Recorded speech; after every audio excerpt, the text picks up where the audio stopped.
Tunggis-tunggis.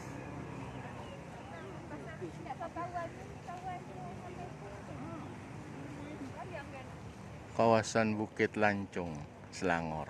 Bukit Lancung.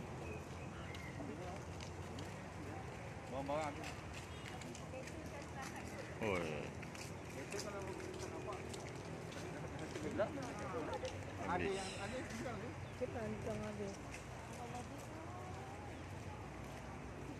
Tinggal atap saja.